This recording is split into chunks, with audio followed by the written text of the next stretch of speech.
지금은 아는 것이 힘이다. 시간입니다.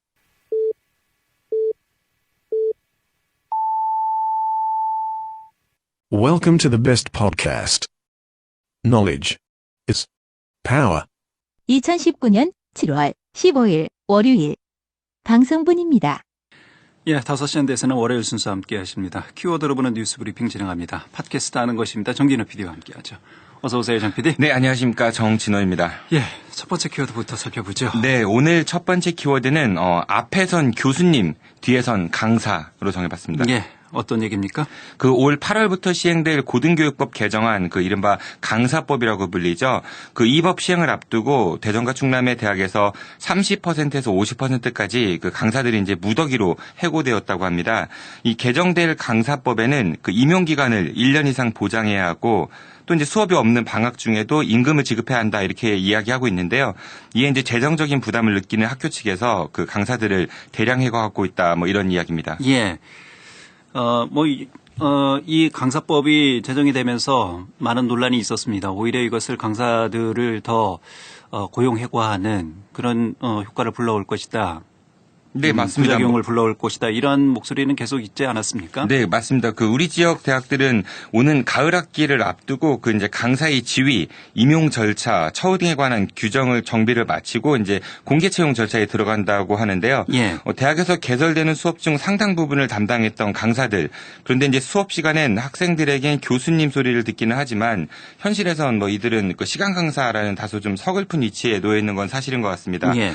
이들은 그동안 주로 시간당 얼마 받으면 그걸로 끝이었고 상여금이나 4대 보험, 퇴직금 등 일반적인 직장인들이 누려야 할 그런 노동자로서의 권리조차 제대로 주장하지 못했던 것 역시 사실이었던 것 같습니다. 예. 대학 강사들이 늘 자조적으로 보따리 장사다 이런 얘기를 하긴 했습니다. 그만큼 이제 현실이 너무 열악하다 이런 얘기잖아요. 네, 그렇습니다. 분명 비슷한 일을 하고는 있는데 정식으로 임용된 교수는 개인 연구실의 높은 급여 그리고 고용 안정성도 어느 정도 보장받고 있지 않습니까? 이에 비해 대학의 시간 강사들에 대한 처우는 상당히 열악했었죠.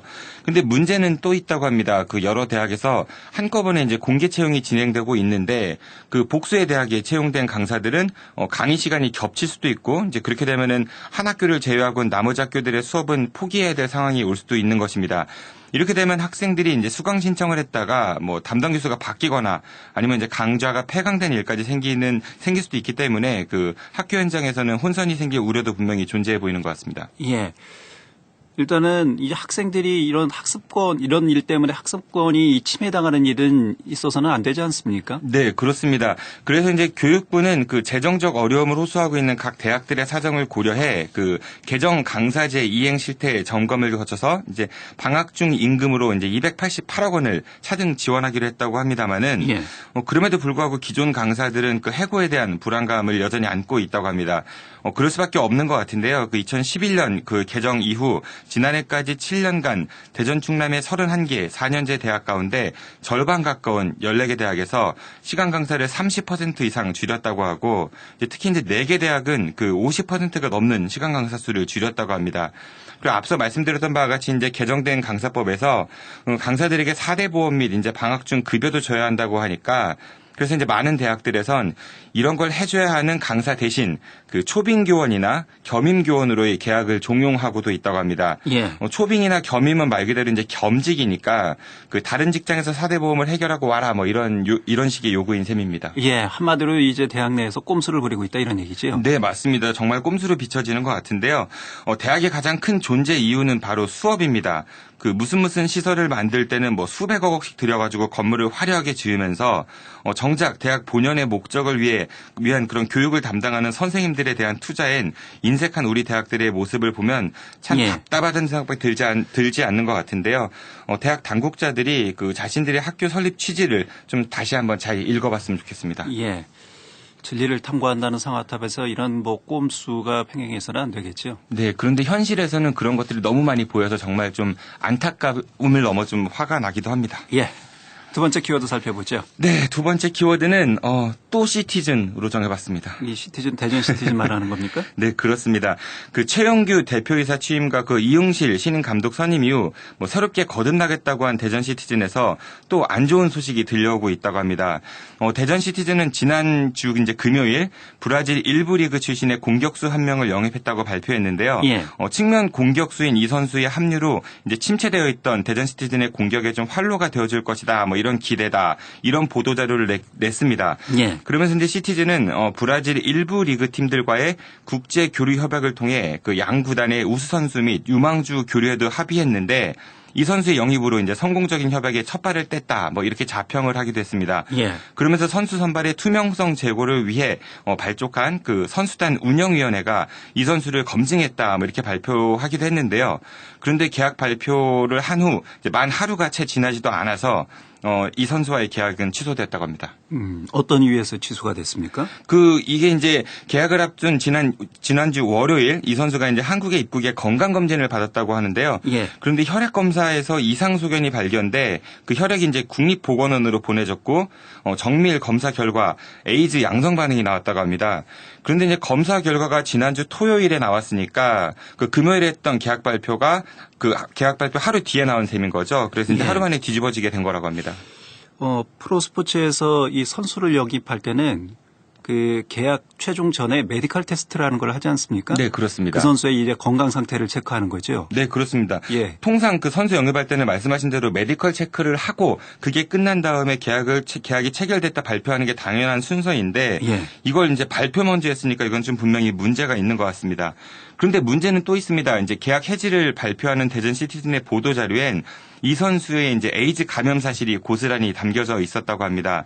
그런데 이제 에이즈 관련법에 따르면 그 병을 진단한 사람이 감염 환자의 동의 없이 이제 그 업무상 알게 된 비밀을 공개하면 안 된다 이렇게 나와 있다고 하는데요. 예. 그러니까 이제 성급하게 계약 발표를 한 것도 문제지만 계약 해지 사유로 그 에이즈 감염 사실을 공개한 것 역시 문제다 뭐 이런 지적이 일고 있다고 합니다. 예. 저희도 뭐 이 부분을 좀 조심스럽게 얘기를 해야 되겠습니다만 언론에 발표된 내용을 인용해서 지금 말씀을 드리기 때문에 네, 그렇습니다. 예, 병명을 지금 말씀을 드릴 수밖에 없었다라는 점 양해 말씀드리고요. 어쨌든 해당 선수에게는 또 인권에 관한 문제이잖아요, 이 부분이. 네, 그렇습니다. 그러니까 꼭 그 질병을 특정하지 않더라도 뭐 메디컬 체크 결과 뭐 특정 선수의 특정 질병이 있어서 계약이 무산됐다 이 정도로 할 수도 있었는데 예. 이걸 꼭 발표했다라는 걸 보면은 정말 대전 시티즌의 행정력을 비판하지 않을 수 없는 상황인 것 같습니다. 근데 이제 한 언론 취재 내용을 또 보면요. 당초 이 선수 자신과 그 원 소속팀은 에이즈 감염 사실을 이미 알고 있었다고 합니다. 다시 말해서 대전 시티즌만 이를 까맣게 모른 채 이제 계약을 추진했다 이렇게 해석될 수도 있는데요. 예. 그래서 이제 대전 시티즌이 내세웠던 그 의사와 변호사까지 포함된 그 선수단 운영위원회가 그 유명무실한 게 아니냐라는 비판도 일고 있다고 합니다. 분명히 말씀드릴 거는 이번 일로 인해서 그 에이즈라는 질병에 대한 편견이 조장되어서는 안 될 것입니다. 그렇죠. 그 오늘날의 의학 수준으로 에이즈는 그 고혈압이나 당뇨처럼 그 약물로 관리가 되는 질병이며 일상 접촉으로는 전염되지 않는 질병입니다. 하지만 운동선수의 특성상 이 에이즈뿐 아니라 그 어떤 질병이라도 그 이력을 꼼꼼하게 파악했어야 될 그 프로스포츠 구단인 대전 시티즌의 이번 행보는 결코 쉽게 납득되지가 않는 것 같습니다. 예. 프로축구 구단 대전 시티즌의 행정이 뭐 조기 축구회 정도 수준이면 안 되잖아요. 네. 예. 알겠습니다. 여기까지 듣죠. 네. 예. 키워드로 보는 뉴스 브리핑 팟캐스트 하는 것입니다. 정진호 PD였습니다. 고맙습니다. 2019년 7월 16일 화요일 방송분입니다. 5시엔 대사남 화요일 순서 함께 하십니다. 키워드로 보는 뉴스 브리핑 팟캐스트 하는 것입니다. 정진호 PD와 함께합니다. 어서 오세요, 정 PD. 네, 안녕하십니까. 정진호입니다. 예, 첫 번째 키워드부터 살펴보죠. 네, 오늘 첫 번째 키워드는 망우보뢰, 그러니까 뭐 소 잃고 외양간 고친다 뭐 이런 뜻입니다. 네. 예, 사자성어. 네, 그렇습니다. 예. 이 사자성어로 소 잃고 외양간 고친다가 망우보래입니까? 예, 소를 잃고 울타리를 보수한다 뭐 이런 의미인데요. 예. 어제 낮에 우리 지역 곳곳에 기습 소나기가 내렸었죠. 이 기습 소나기는 지난 주말부터 예보가 되었었는데, 근데 이제 어제 내린 폭우로 대전 동구 대동천변에 주차된 차량 65대 정도가 침수되는 그런 사고가 발생했었다고 합니다. 예. 그래서 이런 침수 사고가 벌어지면 행정당국에 당연히 왜 이걸 미리 예방하지 못했느냐 이런 질책이 있을 수밖에 없지 않습니까? 네, 특히 뭐 대동천변이나 대전천변 그 하상도로 이쪽은 더욱더 이제 침수가 많이 나는 곳이기 때문에 그런 이야기가 들리는데요. 예. 그 갑자기 많은 양의 비가 쏟아지면서 물이 이제 급격하게 불어났기 때문에 이런 침수 피해가 나는 것 같습니다. 근데 말씀하신 대로 그 이제 예방할 수도 있지 않았냐 이런 지적도 있는데 뭐 배수 시설 그러니까 이제 물이 불어나도 그 물이 이제 잘 빠지는 시설이 잘 갖춰져 있었다면은 이런 피해는 좀 어느 정도 예방할 수 있지 않았겠습니까? 이제 그럼에도 불구하고 이런 침수 사태가 계속 반복되고 있다는 것은 이쪽 지역의 하천 관리나 배수 시설에 문제가 있는 거 아니냐 이런 지적을 피할 수는 없을 것 같습니다. 예. 그 어제 대동천이 침수되었을 당시 상황을 좀 살펴보면 처음에 비가 오기 시작했을 때만 해도 이제 사람이 걸어 다닐 정도는 됐었다고 합니다. 하지만 갑자기 빗줄기가 굵어진 이후부터는 그 하천과 주차장의 구분이 사라지면서 금세 이제 물바다가 되었다고 합니다. 예. 그런데 이곳은 그 주차장뿐 아니라 그 평소 시민들이 많이 이용하는 산책로도 있고요. 그리고 또 자전거 도로도 함께 있는 곳입니다. 그러니까 이제 단순히 차량 침수 피해뿐만 아니라 자칫 잘못했으면은 인명 피해까지 날 수 있었던 아찔한 상황이었을 수도 있었습니다. 그나마 인명 피해가 없어서 다행이다 이런 얘기군요. 네, 맞습니다. 저도 평소에 이곳을 이용해 자전거로 출퇴근을 많이 하는데요. 예. 근데 이제 이곳은 또 천변 둔치폭이 워낙 좁아서 그 비가 오지 않을 때에도 어느 정도 안전의 그 위험성을 안고 있는 곳이기도 합니다. 예. 우선 시민들의 그 산책로와 자전거 도로가 구분 없이 이제 함께 이용되고 있어서 접촉사고 위험도 좀 높고요.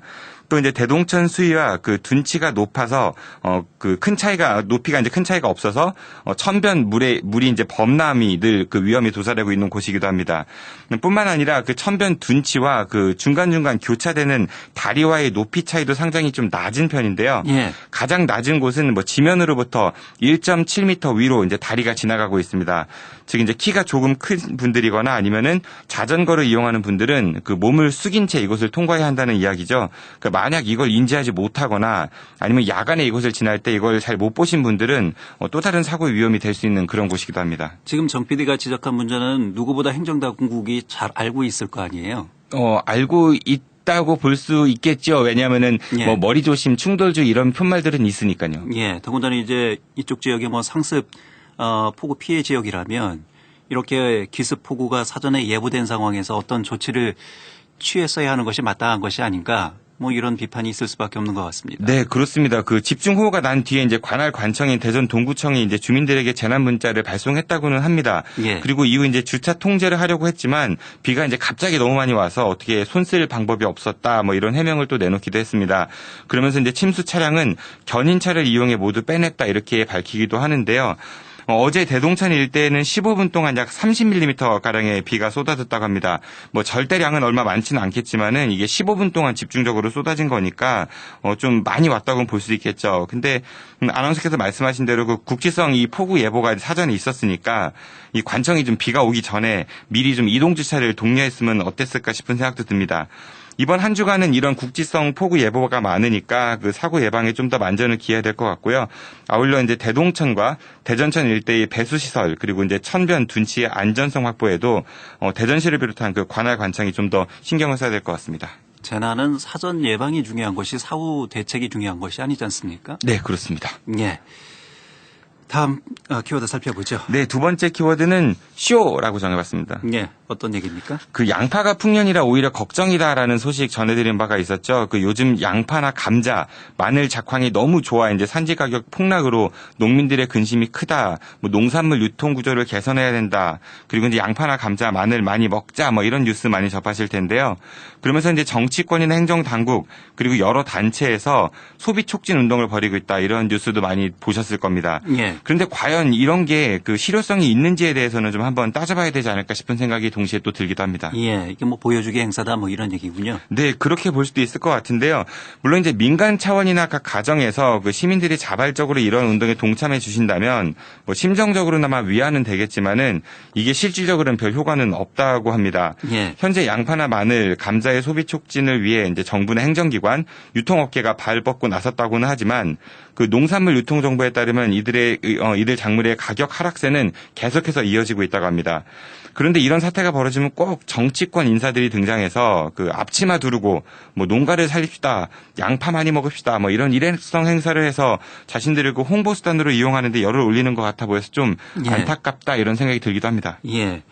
그렇다고 일반 가정에서 양파 뭐 하루에 2개 정도 필요한데 3개, 4개 일부러 이렇게 사지는 않지 않습니까? 네, 워낙 생산량이 많기 때문에 단체로 뭐 구매를 한다고 하더라도 전체로 봤을 때는 그게 큰 효과가 없다는 얘기인 거죠. 예, 그래서 근본적인 대책이 뭐가 필요한 것이 아니냐. 네, 맞습니다. 예. 그 이번 양파나 마늘, 그 감자 가격 폭락은 어떻게 보면 행정당국의 그 잘못된 정책이 한몫했다 이렇게 볼 수 있습니다.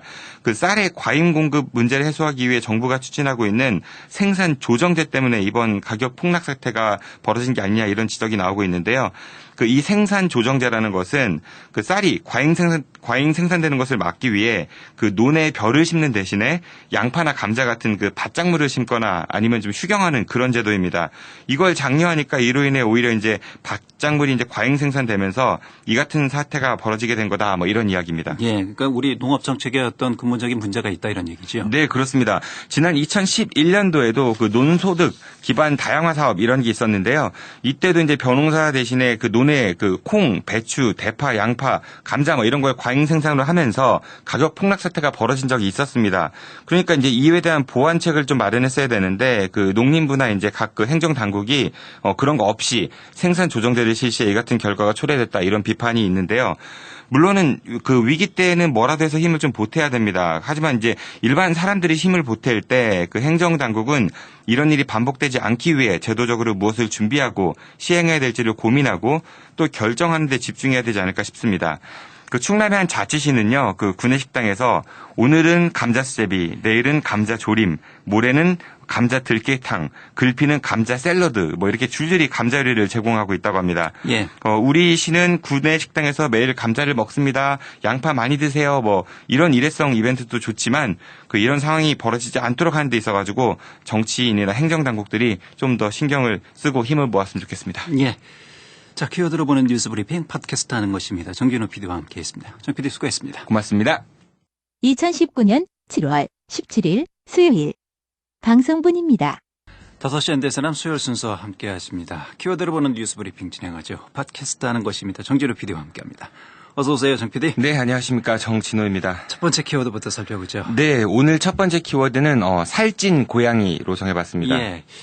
저희가 월요일에 이 살찐 고양이법과 관련해서 방송을 했습니다만 관련 내용이죠? 네, 그렇습니다. 그 일부 특권층이 이익을 거의 독식하는 현상을 빗대서 만든 이 살찐 고양이법이라는 게 있습니다. 그만큼 이제 고위직과 일반직의 임금 격차가 과도하게 크기 때문에 이걸 좀 법으로 제한해보자는 그런 취지에 생긴 건데요. 예. 물론 모든 사람들이 다 똑같은 대우를 받아야 한다는 말은 아닙니다. 그 각 개인마다 능력이나 기여도의 차이가 있기 때문에 그에 따라 받는 보수의 차이가 생기는 건 뭐 자본주의 사회에서는 당연한 일이겠죠. 예. 하지만 그 격차가 상식적으로 납득이 갈 만한 수준이냐에 대해서는 좀 분명 따져봐야 될 일인 것 같습니다. 예.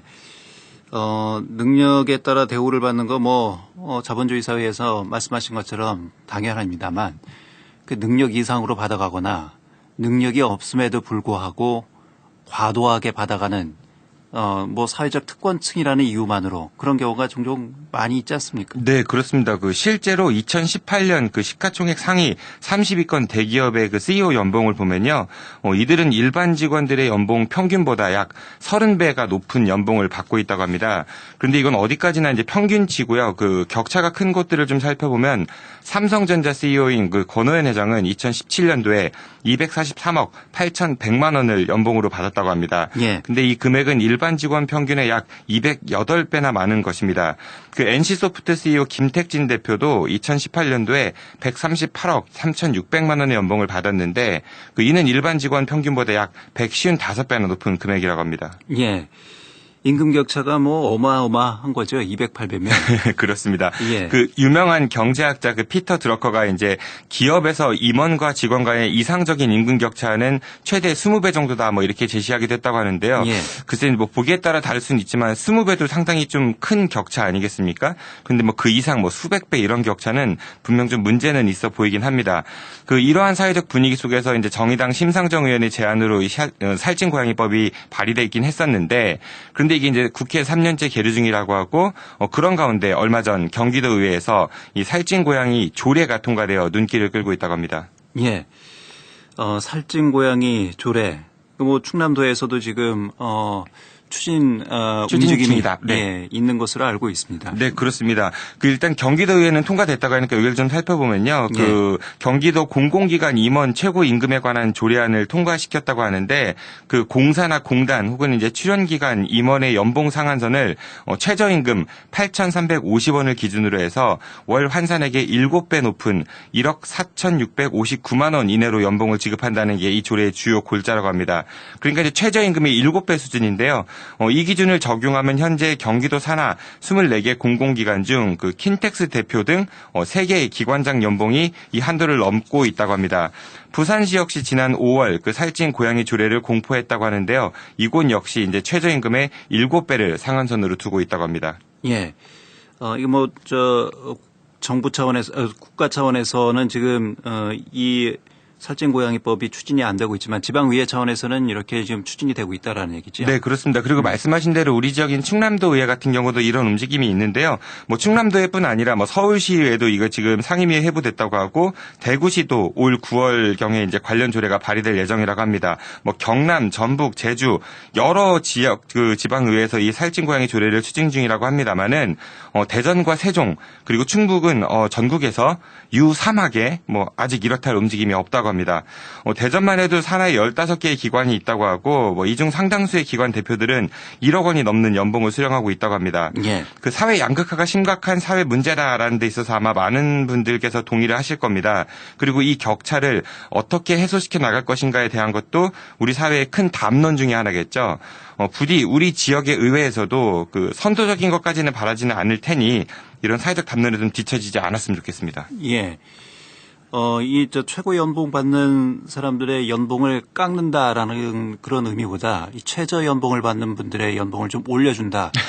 이런 차원에서 이해하면, 이 살찐고양이법이 좀 더 효과가 있지 않을까 싶습니다. 네, 그렇습니다. 예.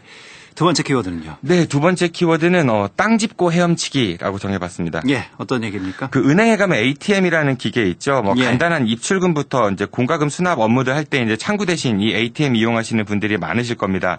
근데 요사 이제 주변을 보시면 아시겠지만 은행에서 운영하는 ATM의 숫자가 점점 줄고 있다고 합니다. 대신 이제 카드 결제 업무 대행하는 벤사라는 곳이 있죠. 예. 이곳이 운영하는 ATM 숫자는 늘어나고 있다고 합니다. 은행의 그 ATM 기계는 줄어들고 있고 벤사가 운영하는 ATM 기계는 늘고 있다. 이게 어떤 이유에서 그런가요? 예, 보통 이제 편의점이나 지하철역 등에 이제 벤사가 운영하는 ATM 기계 많이 보셨을 겁니다. 예. 근데 이게 은행 이용해 보신 분들은 아시겠지만 수수료가 굉장히 좀 차이가 있습니다. 은행 ATM 기계보다는 벤사가 운영하는 ATM 기계의 수수료가 좀 더 높다고 하는데요. 예. 보통 이제 30%가량 비싸다고 합니다. 그 이유는 바로 이제 수수료 중 이제 절반가량을 이 벤사가 이제 은행이나 카드사에 내기 때문이라고 합니다. 즉 이제 부담은 고스란히 이제 소비자가 떠안는 그런 모양새이고 이에 반해서 은행들은 벤사로부터 수수료 수입의 일부를 받고 있으니까 이제 관리 비용 비싼 ATM을 운영하는 대신 이 벤사 ATM을 통해 은행은 가만히 앉아서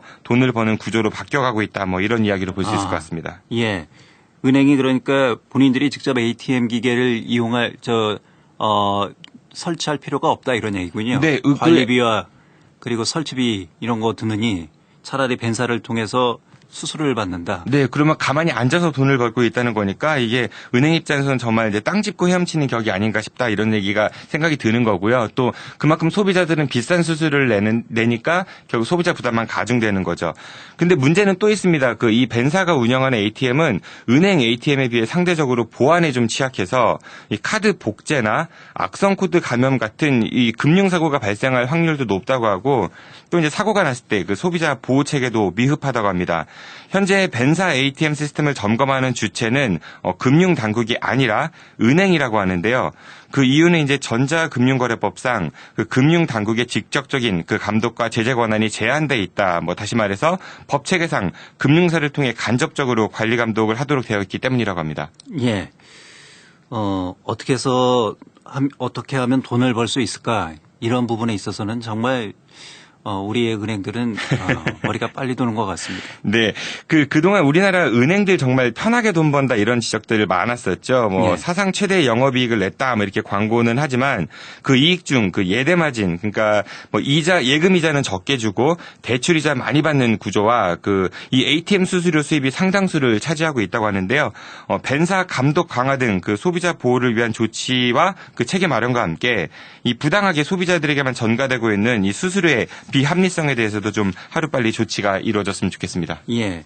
요즘 뭐 은행 점포수도 워낙 많이 줄어서요. 소비자들이 은행 이용하기가 쉽지 않다 이런 불만도 많은데요. 네, 그렇습니다. 그리고 또 은행이 또 일찍 문 닫는 편이죠. 예. 예, 알겠습니다. 오늘 여기까지 하죠.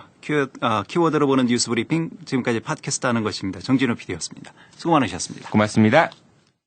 2019년 7월 18일 목요일 방송분입니다. 예. 앞서 제가 오프닝에서 전해드렸던 내용하고 연결되지요? 네, 그렇습니다. 세종시 때문에 이제 국토 균형 발전 계획에서 상대적으로 좀 소외받았던 대전과 충남에 좀 모처럼 반가운 소식이 들려왔습니다. 아나운서께서도 오프닝에서 혁신도시 관련된 이야기를 해주셨는데요. 이 혁신도시는 수도권에 과도하게 집중된 공공기관을 지방으로 이전해서 이전한 기관들이 해당 지역의 혁신 거점으로 성장할 수 있도록 하게 하는 그런 모델을 뜻합니다. 그러니까 일종의 말씀드린 대로 국토 균형 발전의 일환이라고 이해하시면 될 것 같습니다. 그리고 이제 또 이 혁신 도시로 이전한 공공기관은 신규 채용할 때 해당 지역 출신의 30%를 의무로 뽑아야 한다고 하니까 예. 지역 청년들의 취업문도 커지게 되겠죠. 현재 전국 대부분 지역이 이 혁신 도시에 지정되어 있습니다. 부산, 대구, 광주, 울산 등 광역시들뿐 아니라 강원, 충북, 전북, 경북, 경남, 제주 등 거의 대부분의 비수도권 지역이 혁신 도시로 지정되어 있습니다. 예. 우리 지역의 혁신 도시는 있습니다. 바로 세종시인데요.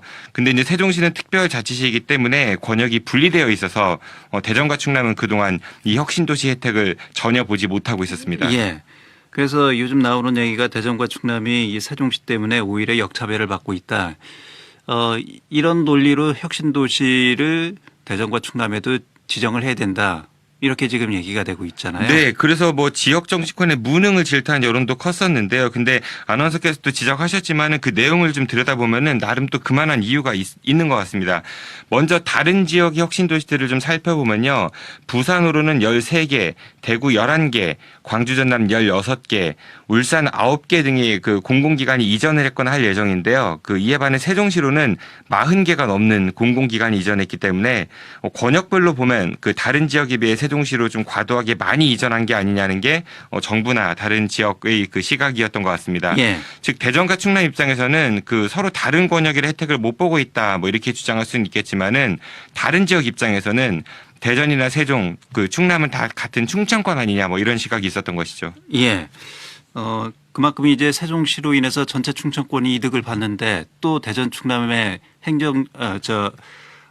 공공기관을 네. 이전을 해야 되느냐 이런 부분에 대해서 다른 지역에서는 당연히 비판적으로 볼 수밖에 없는 현실이고요. 네, 그렇죠. 만약에 대전과 충남에 또 새로운 혁신 도시가 지정돼서 공공기관이 오면은 그만큼 이제 다른 지역으로 갈 곳이 줄어들게 되니까 그럴 수 있을 것 같은데요. 예. 근데 이제 우리 지역에서는 또 이제 정치권과 지역 여론이 끊임없이 대전과 충남의 혁신 도시를 지정해달라 뭐 이렇게 요구를 해왔는데 안타깝게도 이번 국회 상임위에서 관련 법안이 법안 소위를 통과하지는 못했다고 합니다.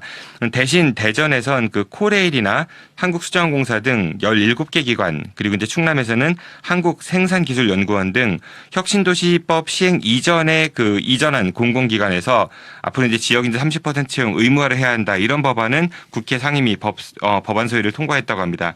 다시 말해서 혁신도시로는 지정되지 않았지만 현재 있는 공공기관에서 지역인재를 의무로 채용해야 한다는 법안은 소위를 통과했다는 이야기입니다. 예.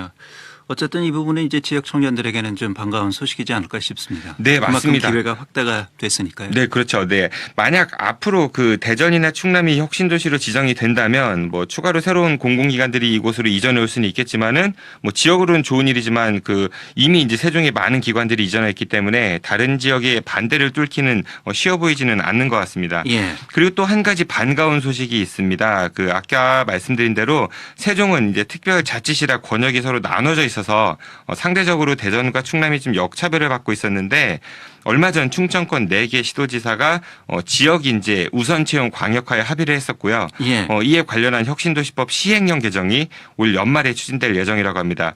그러니까 이제 그동안의 역차별이 어느 정도는 해소될 수 있는 길이 열렸다 뭐 이런 이야기인 거죠.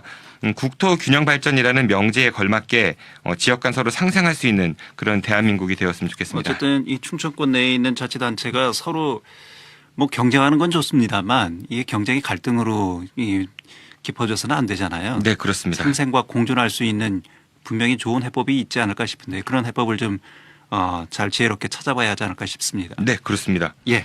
두 번째 키워드 살펴보죠. 두 번째 키워드는 잘못된 관행으로 정해봤습니다. 어떤 얘기입니까? 그 의료기 납품업체와 10여 년 동안 유착 관계를 맺고 그 리베이트를 챙겨온 대학병원 의사들에 대해 이제 검찰이 수사에 나섰다고 합니다.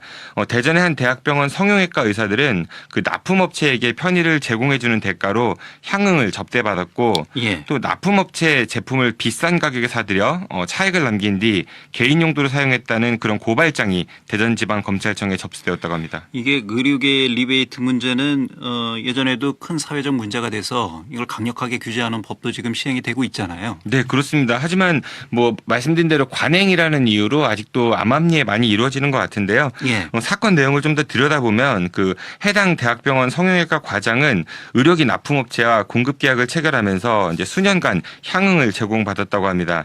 뿐만 아니라 이 납품업체 사장은 자신의 천한 명의로 통장을 개설해서 그 성형외과 과장에게 전달했고 성형외과 과장은 코 수술 환자에게 코 보호대를 팔면서 각각 5만 원씩 이 통장으로 받았다고 합니다. 그런데 이 코 보호대 실제 구입 가격은 12,000원 정도에 불과하다고 합니다. 그러니까 예. 이제 개당 38,000원 가량을 부풀려 받은 건데요. 이렇게 해서 수년간 그 수천만 원의 돈을 리베이트로 받았다는 것입니다. 그리고 이 통장은 그 성형외과 전공의 의사 여러 명들이 관리를 했었고요. 예. 전공의들이 개인적 목적으로 사용했다고 합니다. 결국 이런 리베이트 비용이 환자에게 고스란히 전가되는 것 아니겠습니까? 네, 그렇습니다. 예. 이러니까 자꾸 이제 환자하고 의사하고의 그 신뢰관계가 깨지는 게 아닌가 이런 생각도 들고요. 예. 물론 다 그렇지는 않겠지만은 보통 이제 병원에서 추천해주는 의료기나 약이 이제 외부 약국이나 의료기 판매점에 비해 비싸다고 느끼신 경험이 있는 분도 있을 텐데요. 예. 그럴 때마다 의사 선생님한테 좀 여쭤보면은 더 좋은 거라 비싸다 뭐 이런 대답을 듣기도 했을 겁니다. 전문 의약품이다 이런 이유를 많이 듣죠. 네, 근데 이런 게 이제 이런 경우가 아닌가 싶어가지고 참으로 안타깝다는 생각이 들고요.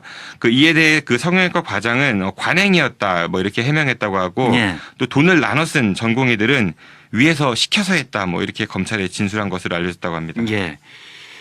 글쎄 이 관행으로 이루어지는 이런 불합리하고 부조리한 일들 분명히 뭐 모르고 하진 않았을까 싶습니다. 분명히 이 의사들도 문제가 있다라는 부분을 느꼈을 텐데 이걸 계속 해왔다는 것 자체가 큰 문제잖아요. 이런 게 이제 관행으로 쌓이다 보니까 오히려 이제 무뎌진 게 아닌가, 그 도덕적 감각이 좀 무뎌진 게 아닌가 이런 생각이 들고요. 예. 그 의료계 그 리베이트 관행이 정말 어제 오늘 일이 아닌데 병원과 의료기 업체뿐만 아니라 뭐 병원과 약국 그리고 약국과 제약회사 사이의 리베이트 관행은 정말 우리 사회의 커다란 병폐 중 하나가 아닐까 싶습니다. 그리고 아나운서 말씀하신 대로 그런 리베이트 비용이 다 결국은 환자나 국민들의 부담으로 돌아오겠죠. 뭐 건강보험공단에서 또 돈이 제공되니까요. 예. 일부 의료인들의 이런 어두운 면을 보면서 그 의사가 되고 싶어하는 많은 아이들이 이제 신성한 의료 행위를 하고 싶어서가 아니라 그 수단과 방법을 가리지 않고 단순히 돈만 잘 벌면 된다는 사고를 배우지 않을까 싶어서 참으로 걱정이 됩니다.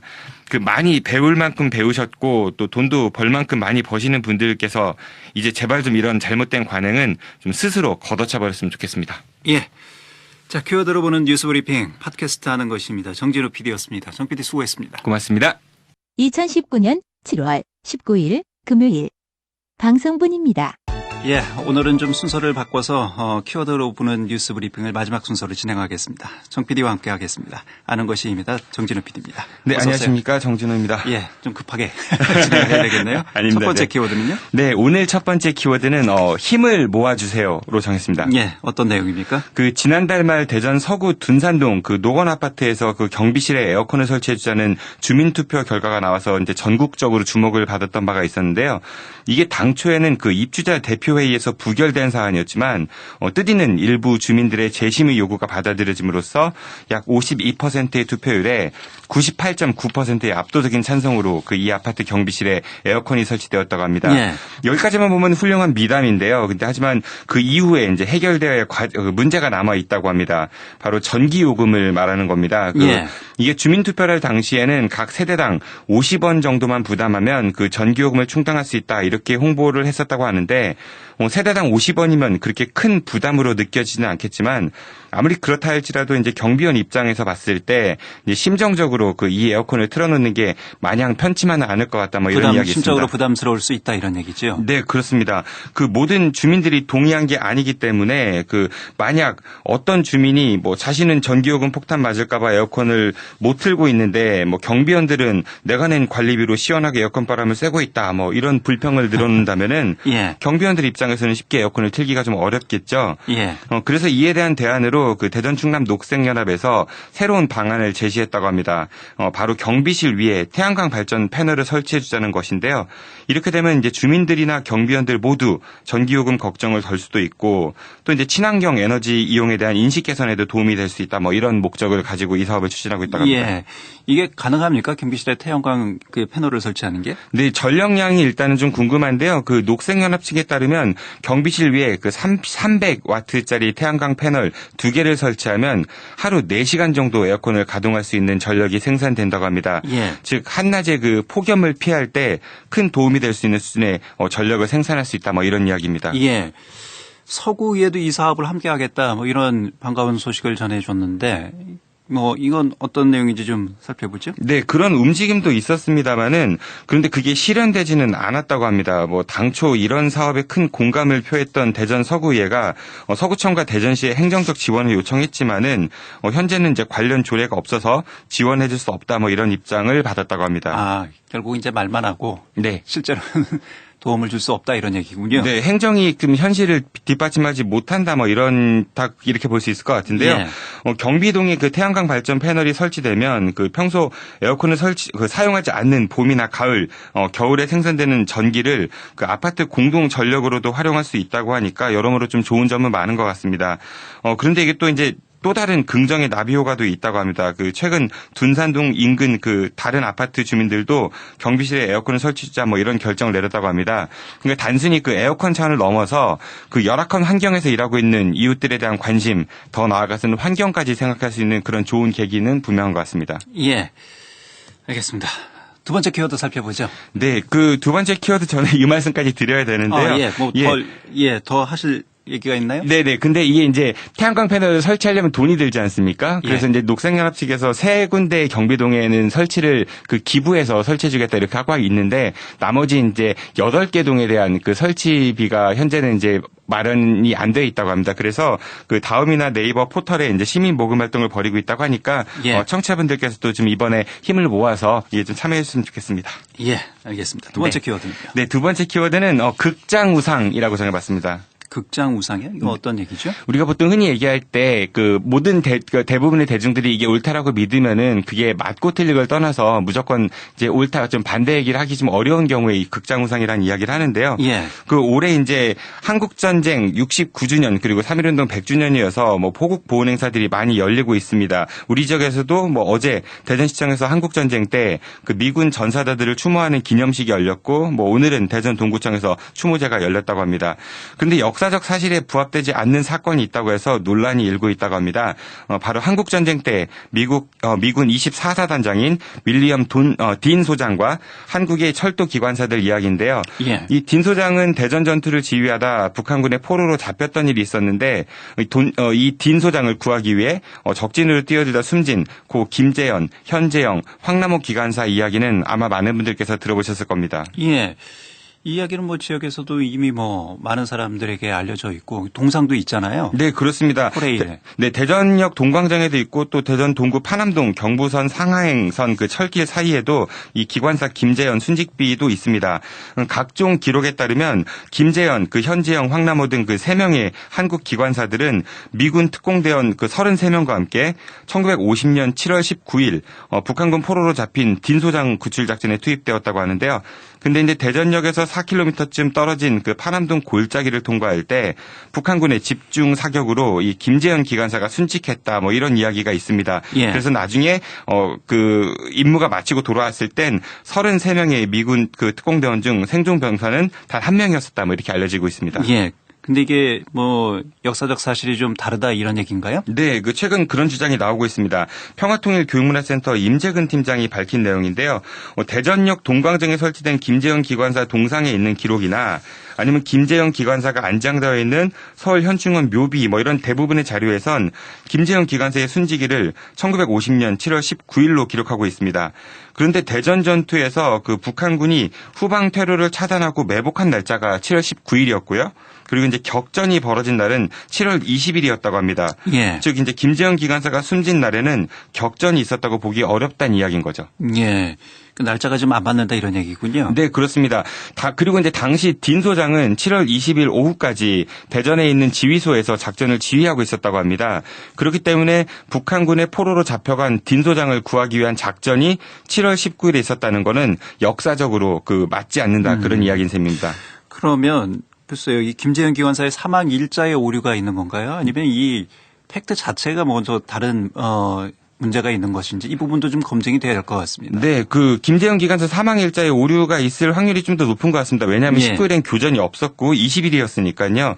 그런데 또 의문점은 또 한 가지 있다고 합니다. 그 딘 소장 그 회고록에 따르면은 김재현 기관사가 작전에 투입되었을 때도 딘 소장은 대전에서 작전을 직접 지휘하고 있었다고 합니다. 또한 이제 영동에 있는 사단 지휘소에 연락을 해서 열차를 대전으로 보낼 것을 명령한 사람도 바로 딘 소장이었다고 합니다.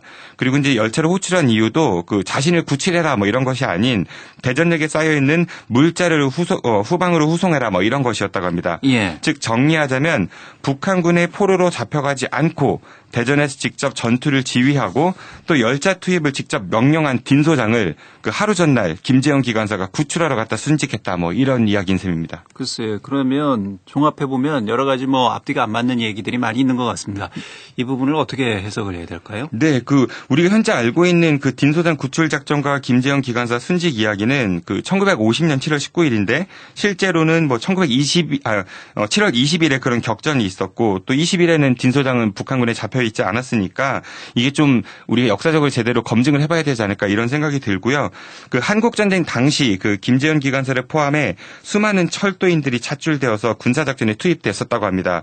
그리고 그중 287명이 안타까운 목숨을 잃었다고 합니다. 예. 분명 이분들의 숭고한 희생을 우리는 잊지 말아야 됩니다. 예. 하지만 이들의 숭고한 희생이 일부 세력에 의해서 좀 가공되고 또 잘못된 목적을 위해 이용된다면은 이건 좀 분명 바로잡아야 할지 않을까 싶습니다. 예. 그 현재 대전시나 대전 동구에서는 이 딘 소장 구출 작전과 그 김재현 기관사 이야기를 스토리텔링화 하려는 움직임이 좀 있어 보이는데요.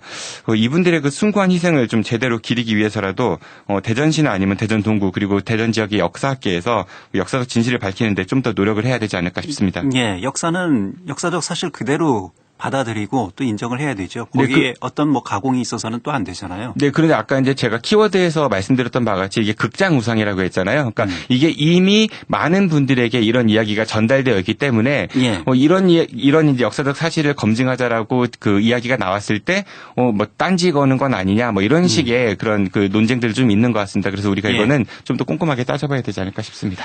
예, 알겠습니다. 키워드로 보는 뉴스 브리핑 팟캐스트 하는 것입니다. 정진우 PD와 함께했습니다. 고맙습니다. 네, 고맙습니다. 예. 자, 오늘 7월 19일 금요일 5시 NDS의 남 순서 여기서 모두 마치겠습니다. 저는 월요일에 다시 뵙겠습니다. 김현선이었습니다.